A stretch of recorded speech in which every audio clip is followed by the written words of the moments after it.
नहीं खुबी किते छप्पड़ च रही कि गोबर च? नहीं रगड़ाई वाली चिपस जी हुंदी। आहा अच्छा अच्छा। ਇਹਦੇ ਵਿੱਚ ਉਹ ਬੜੀ ਵਾਵਾ ਸੁੱਟੀ ਉਹਨਾਂ ਨੇ ਪਾਣੀ ਦਾ। यानी वो काफ़ी ज़्यादा होनी है रगड़ाई तो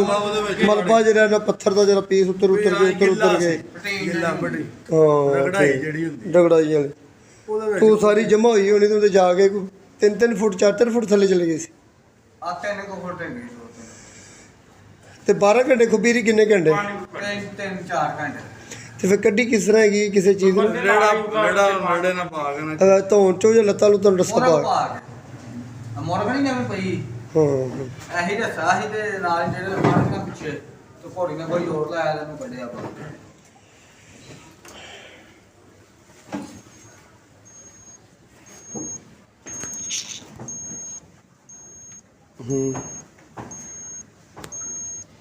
ठीक हो इधर सर जी टम्परेचर निकलिया 95 फारनहाइट इनका नॉर्मल टम्परेचर होंगे 101 6 दर्जे का ब्लड डाउन हो गया टम्परेचर डाउन हो गया इनका टम्परेचर भी डाउन है इनका ब्लड भी डाउन कि ठंड लग गई मैं सर्दी का बहुत ज़्यादा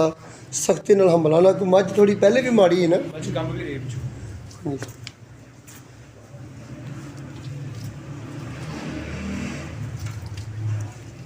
तो ताज़ा सुई हुई उदों ताज़ी सूई किन्ने दिन की सूई ਆਹੀ 8 10 ਦੇ ਨਾਲ ठीक ठीक बिल्कुल ताज़ी मैला भी नहीं सुटिया मैं अच्छा थोड़ी बहुती पिछों दबाया हरकत कर दी लत्तां लुत्तां हिला दी भाई नीडल लाओ तेरा पैरों दे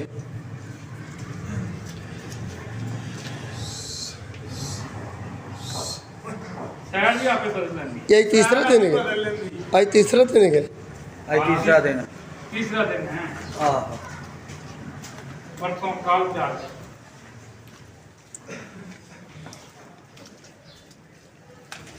हाँ ठीक है अगले अगले पैर तो दूसरी साइड अंदर ना हो पट्ठे भी खाने की गाली भी करती सारा कुछ करती ठीक है ਇਹਨਾਂ ਸਰ ਜੀ ਮੱਝ ਉੱਠੇਗੀ ਹੁਕਮ ਅੱਲਾ ਦੇ ਨਾਲ ਮੈਂ ਕਿਹਾ ਅੱਲਾ ਦੇ ਹੁਕਮ ਨਾਲ ਉੱਠ ਪੈਗੀ ਮੱਝ ਲੇਕਿਨ ਇਹਨੇ ਥੋੜਾ ਦਿਨ ਲੈ ਜਾਣ ਅੱਛਾ ਟਾਈਮ ਲੈ ਜਾਏਗੀ ਤੇ ਦੂਸਰਾ ਮੱਝ ਨੂੰ ਜਿਹੜਾ ਨਾ ਇਸ ਜਗ੍ਹਾ 'ਤੇ ਨਹੀਂ ਰੱਖਣਾ ਭਾਈ ਦਾ ਕੋਨਾ ਇੱਕ ਰੱਖੋ ਲੈਦਾ ਉਹਦੇ ਥੱਲੇ ਸੁੱਕ ਰੱਖੋ ਇਹ ਥੱਲੋਂ ਠੰਡ ਜਿਹੜੀ ਦੀ ਬੰਦ ਕਰੋ ਹਾਂ ਚਲੋ ਇਹ ਕੋਨੇ 'ਚ ਕਰ ਠੀਕ तो खप्पा ही बंद कर देंगे ਇਸ ਕੋਨੇ 'ਚ ਅਗਰ ਭਲ ਵਗੈਰਾ ਸੁੱਟ ਲਓ ਮੱਟੀ ਸੁੱਟ ਲਓ ਥੱਲੇ ਜਗ੍ਹਾ ਇਹਦੀ ਥੱਲੇ ਖੁਸ਼ਕ ਹੋਣੀ ਚਾਹੀਦੀ ਸਾਈਡਾਂ 'ਤੇ ਭਾਵੇਂ ਇੱਟਾਂ ਨਾ ਦੋ ਲਾਉਣੀਆਂ ਪੈਣ ਤਾਂ ਕਿ ਦੂਸਰੇ ਡੰਗਰਾਂ ਦਾ ਗੋਬਰ ਪਿਸ਼ਾਬ ਇੱਧਰ ਨਾ ਜਾ ਸਕੇ ਫਿਰ ਇਹਨ ਮੱਝ ਨੇ ਕੰਟਰੋਲ ਔਰ ਕਾਮਯਾਬ ਤਰੀਕੇ ਨਾਲ ਬਚਣਾ ਅਗਰ ਜਿੰਨੀ ਦੇਰ ਤੱਕ ਇਹਦੀ ਰੈਸ਼ ਠੀਕ ਨਹੀਂ ਨਾ ਕਰਾਂਗੇ ਉਨੀ ਦੇਰ ਤੱਕ ਸਾਡੀ ਮੈਡੀਸਨ ਸਾਡੀ ਡ੍ਰਿਪ ਤੱਕ ਦੀ ਜ਼ਾਇਆ ਚਲੀ ਜਾਏਗੀ ਇਹਦਾ ਮੇਰਾ ਤੁਹਾਡਾ ਟਾਈਮ ਹੈਗਾ ਸਰ ਜੀ 6 ਤੋਂ 7 ਦਿਨ ਦਾ 6 ਤੋਂ 7 ਦਿਨ 'ਚ ਪੈਰਾਂ 'ਤੇ ਖਲੋ ਜੇ 6 ਤੋਂ 7 ਦਿਨ ਇੱਕ ਦੋ ਦਿਨ ਵਾਲਾ ਕੰਮ ਨਹੀਂ 6-7 ਦਿਨ ठंडी बड़ी हो गई ना ਠੰਡੀ ਬੜੀ ਹੋ ਗਈ ਜੋ ਬਾਤ ਹੈਗੀ ਹੈ ਕਿ ਡੰਗਰ ਜਰਾਂ ਨੂੰ ਇਲਾਜ ਕੋਈ ਵੀ ਨਾ ਇੱਕ ਦੋ ਦਿਨ ਨਾਲ ਅਗਰ ਹਾਂ ਸੂਦ ਕੀ ਵਾ ਹੋਵੇ ਜਾਂ ਕੋਈ ਆਮ ਮਸਲਾ ਹੋ ਤਾਂ ਇੱਕੋ ਖੁਰਾਕ 'ਚ ਉੱਠ ਪੈਂਦਾ ਡੰਗਰ ਇਹ ਹੈਗੀ ਕਮਜ਼ੋਰੀ ਇਹ ਕਮਜ਼ੋਰੀ ਨਾਲ ਬਹਿ ਗਈ ਇਹਦਾ ਟੈਂਪਰੇਚਰ ਡਾਊਨ ਹੋ ਗਿਆ ਇਹਦਾ ਬਲੱਡ ਪ੍ਰੈਸ਼ਰ ਡਾਊਨ ਹੋ ਗਿਆ ਪੂਰਾ ਕਰਦਿਆਂ ਤੇ ਫਟਾਫਟ ਪੂਰਾ ਕਰਦਿਆਂ ਖੁੱਬਣ ਦਾ ਤਾਂ ਇੱਕ ਬਹਾਨਾ ਬਣਿਆ ਜਿਹੜੀ 2-3 ਘੰਟੇ ਖੁੱਬੀ ਰਹੀ ਉਹਦੇ ਇੱਕ ਬਹਾਨਾ ਬਣਿਆ ਫਿਰ ਉਹ ਜਿਹੜੀ ਖਿਚਾਓ ਕੀਤਾ ਨਾ ਉਹ ਵੀ ਬੜਾ ਗਲਤ ਤਰੀਕਾ ਪਿੱਛੋਂ ਰਸਾ ਪਾ ਲੈਂਦੇ ਚਲੋ ਕੋਈ ਤਰੀਕੇ ਨਾਲ ਅੱਗੋਂ ਖਿਚਾਇਆ ਹੈ ਨਾ ਅਗਲੇ ਜਿਹੜੇ ਉਹਦੇ ਸ਼ੋਲਡਰ ਜੁਆਇੰਟ ਨੇ ਉਹਨਾਂ ਨੂੰ ਖਿਚਾਓ ਆ ਗਈ ਪਹਿਲੇ ਕਮਜ਼ੋਰ ਸੀ ਨਾਲੇ ਕੱਚੀ ਮਾਈ ਸੀ ਹੱਡ ਕੱਚੇ ਸੀ ਤਾਜ਼ੀ ਮਾਈ ਸੋਈ ਸੀ ਤਾਜ਼ਾ ਡੰਗਰ ਜਿਹੜਾ ਸੋਇਆ ਤਾਂ ਉਹਨੂੰ ਬਹੁਤ ਜ਼ਿਆਦਾ ਕੈਲਸ਼ੀਅਮ ਦੀ ਪਹਿਲੀ ਜ਼ਰੂਰਤ ਹੁੰਦੀ ਤੇ कैल्शियम की कमी तो आके डंगर जरा उनकी हड्डियाँ कमज़ोर हो जाती। सर आपने सारी हिस्ट्री तो इसकी सुन ली होगी। ये भैंस काफ़ी दिनों से जिनकी परेशान है 4 दिन से, तो हमने इसका ट्रीटमेंट शुरू किया है। हमने इसको यानी कि कैल्सीवेट और साथ हमने नोवामेन और साथ मल्टीमेनोवी एनवेलकाम नीरोफास नीरोबियान डीसाइनोफास जी हमने इंजेक्टिबल तौर पर भी इसको इंजेक्शन दिए। इंजेक्टिबल तौर पर हमने सेलिबेट 20 ml दिया और साथ हमने कीटोजेट 20 ml दिया। 10 cc हमने सोलोमन दिया और साथ एंटीबायोटिक के तौर पर जिनके सर्दी के लिए, क्योंकि इसका टेम्परेचर बहुत डाउन था, 95 फारेनहाइट तक इसका टेम्परेचर था। इंतहाई लो टेम्परेचर की वजह से हमने इसको एनरोफ्लॉक्सासिन 15 ml का यूज़ किया। अस्सलाम वालेकुम, doctor Mohammad Riyaz, Ajmeri veterinary clinic and pharmacy, Chowk Shadipura. ये एक भैंस है, ये हमने आज नया किस्म का केस पकड़ा है। ये तकरीबन कोई 4 दिन से ये अपनी टांगों से खड़ी नहीं हो रही। ये इसको क्या मसला हुआ, इसको तकरीबन को बच्चा दिए हुए भी 10 से 12 दिन हुए हैं, बिल्कुल यानी कि ताज़ी सुई हुई ये भैंस है। और इसके बाद ये भैंस कमज़ोर है, वीकनेस की वजह से, चारे की कमी की वजह से, खुराक की कमी की वजह से, न्यूट्रिशनल की कमी की वजह से इन्होंने यानी कि 2 से 3 दिन पहले ही यानी कि ख़रीदी थी। और इसके बाद ये भैंस बाहर लेकर गए थे, बाहर खड़ा हुआ पानी, वहाँ पे जो पत्थर वगैरह या रगड़ाई वगैरह जो करते हैं उसका यानी जो इनके अखराज शुदा जो माल होता है वो पड़ा हुआ था। वहाँ पे इसकी टांगें जो फंस गई थी, ये चारों टांगें जो हैं इसकी तकरीबन 8 से 10 घंटे से फंसी हुई थी। ऐसा करने से ये भैंस को ये हुआ, एक तो सर्दी थी, दूसरा ठंडा पानी था, ऊपर से सर्दी थी,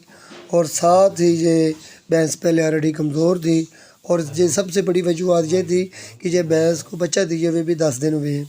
ये बिल्कुल ताज़ी सुई भैंस जब ये पानी में 8 से 10 घंटे तक ये खड़ी रही और ऊपर से ये फंसी रही, ये निकला ना जा सका इसको, तो इसकी टांगों में और इसके जिस्म में यानी कि टेम्परेचर में यानी कमी का जो सामना था वो हो गया, टेम्परेचर डाउन हो गया। टेम्परेचर डाउन होने की वजह से ये भैंस अपनी टांगों पे खड़ी ना हो सकी। टेम्परेचर जब डाउन होता है जानवर के जिस्म में खून की निज़ाम दौरान खून जो होता है वो सुस्त हो जाता है,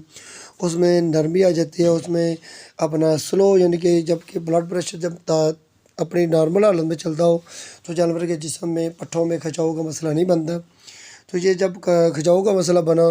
तो ये पैरालिसिस का मसला बन गया और इसके साथ साथ डाउनर कॉज सिंड्रोम का केस बन गया। तो जब हमने इसको देखा तो ये बिल्कुल सेल करने के करीब पहुँचे हुए थे, ये सेल करने वाले थे, ये कसाई भी इन्होंने बुलाए हुए थे। हमने इनको तसल्ली दी ये भैंस बच जाएगी, बस इसका सिर्फ यानी कि 3 से 4 दिन के अंदर अंदर इसका ट्रीटमेंट करेंगे। वैसे तो हमने 7 दिन का इसको यानी कि बताया कि 7 दिन के अंदर अंदर ये भैंस खड़ी हो जाएगी, लेकिन ये बहुत मुश्किल से मान गया। जबकि हमने इसको तसल्ली दी कि ये भैंस बचेगी। हमने ऐसे केस काफ़ी देखे, हमने अपने यूट्यूब चैनल में इनको दिखाए जो कि हमने जो गिरे हुए जानवरों का इलाज किया तो ये भाई मुतमईन हो गया। तो हमने इसका क्या इलाज किया, तो हमने सबसे पहले इसको नोवाकोक लगाई और इसके साथ हमने मल्टीमाइनोवी और कैल्शियम का हमने यानी कि तीनों यानी कि बोतलों का हमने कम्बिनेशन एक ड्रिप में मिलाकर इसको IV दिया। और साथ हमने इनको गर्दन में लगाने के लिए सेलिवेट का 20 ml का इंजेक्शन दिया, किट्रोजेट का 20 ml का इंजेक्शन दिया, और साथ हमने नमूनिया के लिए फ्लोरोफेनिकॉल का इंजेक्शन 20 ml दिया। और खाने के लिए सूंड 50 ग्राम, बड़ी इलायची 50 ग्राम, अजवाइन 50 ग्राम, आधा किलो गुड़, ये चीज़ें मिलाकर हमने 5 से 10 दिन तक लगातार खिलाने का मशवरा दिया। और साथ खाने के लिए हमने मज़ीद पावरफुल यानी कि क़ुव्वत-ए-मुदाफ़अत को पूरा करने के लिए ताकत के लिए हमने सिरप की यानी कि रिकमेंडेड किया वो बायोकैल्फाज सिरप 50 ml हमने सुबह 50 ml शाम पिलाने का मशवरा दिया। और लिवर टॉनिक और डाइजेस्टिव के लिए हमने हेपाबुवी का यूज़ कराया 50 ml सुबह 50 ml शाम। और साथ डाइजेस्टिव हाजमे के लिए एल्विजेस्ट ईस्ट टॉक्सिन मेंटर का यूज़ करवाया। और साथ एक साइड पे भैंस को करके इसकी चारों टांगों की मालिश और इसको हीट देने का मशवरा दिया, इसको टकोर करने के लिए गर्म टकोर का मशवरा दिया। और ये सब करने से अब यानी कि भैंस की हालत कुछ बेहतर हुई है। हमने इसको यानी कि अभी इसका इलाज जारी है। इसको सबसे पहले हमने नीचे से जगह को साफ़ किया है, साफ़ करने के बाद इसको खुश्क चीज़ यानी कि पाल वगैरह या रेत या मट्टी वगैरह का यानी कि इस्तेमाल करवाया नीचे, और इसके ऊपर ही हमने भैंस को बांध दिया। और सर आपने ये साइड जो होती होगी वो हम बार बार बदल रहे। अब हम इसका इलाज जारी कर रहे हैं। जब ये भैंस बच जाएगी मुकम्मल तौर पर कंप्लीट खड़ी हो जाएगी तो फिर हम इंशाल्लाह अपलोड करेंगे। हमें उम्मीद है कि ये भैंस इंशाल्लाह 3 से 4 दिन के अंदर अंदर खड़ी हो जाएगी। और हमारा ये तरीकाकार हम ऐसे तरीक़ेकार के मुताबिक हम खड़ा करते हैं और इलाज करते हैं, और ऐसे तरीक़ेकार के मुताबिक हमें 100% रिजल्ट पॉजिटिव मिलते हैं और अक्सर जानवर मुकम्मल तौर पर शफायाब हो जाते हैं। हमने सोलोमेंट दिया और साथ एंटीबायोटिक के तौर पर यानी कि सर्दी के लिए, क्योंकि इसका टेम्परेचर 95 फ़ारेनहाइट तक इसका टेम्परेचर था। इंतहाई लो टेम्परेचर की वजह से हमने इसको एनिरोफ्लॉक्सासिन 15 ml का यूज़ किया।